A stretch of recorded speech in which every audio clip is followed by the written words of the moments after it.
Hello ನಮಸ್ತೆ ಎಲ್ರಿಗೂ ವಿಜಯಾಸ್ world YouTube ಚಾನಲ್ಗೆ ತಮ್ಮೆಲ್ಲರಿಗೂ ಸ್ವಾಗತ. ಇವತ್ತಿನ ವಿಡಿಯೋದಲ್ಲಿ ನಾನು ಇನ್ಸ್ಟಂಟ್ ಪಾಸ್ತಾ ರೆಸಿಪಿನ ತಮ್ಮೊಟ್ಟಿಗೆ ಶೇರ್ ಮಾಡ್ತಾ ಇದ್ದೀನಿ. ಇದನ್ನು ಮಕ್ಕಳಿಗೆ ಸಾಟರ್ಡೆ ಲಂಚ್ ಬಾಕ್ಸಿಗೆ ಮಾಡ್ಬೋದು, ಹಾಗೆ ಸಂಜೆ ಈವ್ನಿಂಗ್ ಸ್ನ್ಯಾಕ್ಸಿಗೂ ಸಹ ಮಾಡಿಕೊಡ್ಬೋದು. ಮಕ್ಕಳು ತುಂಬ ಇಷ್ಟಪಟ್ಟು ತಿಂತಾರೆ. ನಾನಿಲ್ಲಿ ಅರ್ಧ ಲೀಟ್ರ್ನಷ್ಟು ನೀರನ್ನು ಬಿಸಿ ಮಾಡಲಿಕ್ಕೆ ಇಟ್ಟಿದ್ದೀನಿ. ನಾನು ಈ ಥರ ಇರೋ 2 ಪ್ಯಾಕೆಟನ್ನು ಇವತ್ತು ಪಾಸ್ತಾ ಮಾಡಲಿಕ್ಕೆ ತೊಗೊಂಡಿದ್ದೀನಿ. ನೋಡಿ, ನೀರು ಬಿಸಿ ಆಗ್ತಾ ಇದೆ. ಪಾಸ್ತಾ ಜೊತೆಗೆ ಈ ಥರ ಮಸಾಲನೂ ಸಹ ಕೊಟ್ಟಿದ್ದಾರೆ. ಪ್ಯಾಕೆಟನ್ನು ಕಟ್ ಮಾಡಿ ಪಾಸ್ತಾನ ಈಗ ಬಿಸಿ ನೀರಿಗೆ ಹಾಕ್ತಾ ಇದ್ದೀನಿ. ಹಾಕಿದ ನಂತರ 1 ಸ್ಪೂನ್ ಸಹಾಯದಿಂದ ಈ ಥರ ತಿರುಗಿಸಿ, ಇಲ್ಲಾಂದರೆ ತಳ ಹಿಡಿದ್ಬಿಡುತ್ತೆ. ಅದರಿಂದ ಸ್ವಲ್ಪ ತೆಗೆದು ಮುಚ್ಚಳನ ಮುಚ್ಚಿ, ಕುದಿಯೋ ತನಕ ಮಾತ್ರ ಮುಚ್ಚಿ, ಜಾಸ್ತಿ ಮುಚ್ಚಿದ್ರೆ ಉಕ್ಕು ಹೋಗಿಬಿಡುತ್ತೆ.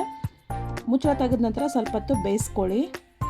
ಬೆಂದಾದ ನಂತರ ಇದನ್ನು ಒಂದು ಸ್ಟ್ರೈನರ್ ಸಹಾಯದಿಂದ ಒಂದು ಬೌಲಿಗೆ ತೆಗೆದಿಡಿ. ನಂತರ ಒಂದು ಪ್ಯಾನನ್ನು ನಾನಿಲ್ಲಿ ಬಿಸಿ ಮಾಡಲಿಕ್ಕೆ ಸ್ಟವ್ ಮೇಲೆ ಇಡ್ತಾ ಇದ್ದೀನಿ. ಈಗ ಪ್ಯಾನ್ ಬಿಸಿಯಾಗಿದೆ. ಪ್ಯಾನ್ ಬಿಸಿ ಮಾಡ್ಕೊಂಡ ನಂತರ ನಾನಿಲ್ಲಿ 2-3 ಟೇಬಲ್ ಸ್ಪೂನ್ನಷ್ಟು ಎಣ್ಣೆನ ಒಗ್ಗರಣೆಗೆ ಹಾಕ್ತಾ ಇದ್ದೀನಿ. ಎಣ್ಣೆ ಬಿಸಿ ಆದ ನಂತರ 1 ಟೇಬಲ್ ಸ್ಪೂನಷ್ಟು ಜೀರಿಗೆ ಹಾಗೆ 1 ಟೇಬಲ್ ಸ್ಪೂನಷ್ಟು ಸಾಸಿವೆನ ಹಾಕ್ತಿದ್ದೀನಿ.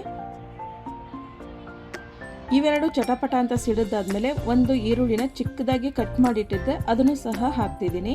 ಈರುಳ್ಳಿ ಸ್ವಲ್ಪ ಫ್ರೈ ಆಗಬೇಕು. ನಂತರ ಇದಕ್ಕೆ ನಾನು 1 ಟೊಮೊಟೊನ, ಮೀಡಿಯಮ್ ಗಾತ್ರದ ಟೊಮೊಟೊನ ಚಿಕ್ಕದಾಗಿ ಕಟ್ ಮಾಡಿಟ್ಟಿದ್ದೀನಿ, ಅದನ್ನು ಸಹ ಹಾಕ್ತೀನಿ. ಇವೆರಡು ಫ್ರೈ ಆದ ನಂತರ ಇದಕ್ಕೆ ನಾನು ರುಚಿಗೆ ತಕ್ಕಷ್ಟು ಉಪ್ಪನ್ನು ಹಾಕ್ತಿದ್ದೀನಿ.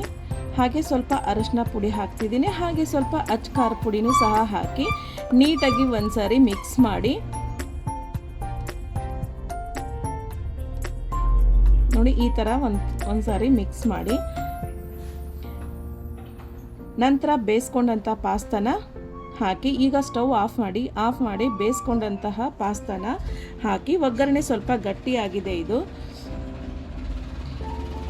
ನಂತರ ಮಸಾಲ ಪ್ಯಾಕೆಟ್ ಏನು ಕೊಟ್ಟಿದ್ರಲ್ಲ ಅದನ್ನು ಕಟ್ ಮಾಡಿ ಹಾಕ್ತಿದ್ದೀನಿ.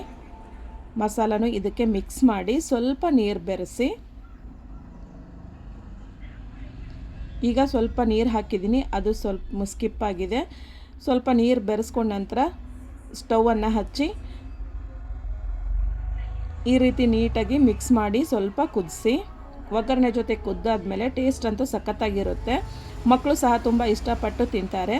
ಇವತ್ತಿನ ನನ್ನ ವಿಡಿಯೋ ನಿಮಗೆ ಇಷ್ಟ ಆಯ್ತಪ್ಪ ಅಂದರೆ ನಿಮ್ಮ ಫ್ಯಾಮಿಲಿ ಫ್ರೆಂಡ್ಸಿಗೆ ಶೇರ್ ಮಾಡೋದನ್ನು ಮರಿಬೇಡಿ. ಹಾಗೆ ಒಂದು ಲೈಕ್ ಕೊಡೋದನ್ನು ಮರಿಬೇಡಿ. ಹೊಸದಾಗಿ ನೋಡ್ತಾ ಇರೋರು ಸಬ್ಸ್ಕ್ರೈಬ್ ಆಗಿ ನೋಡಿ. Thanks for the watching.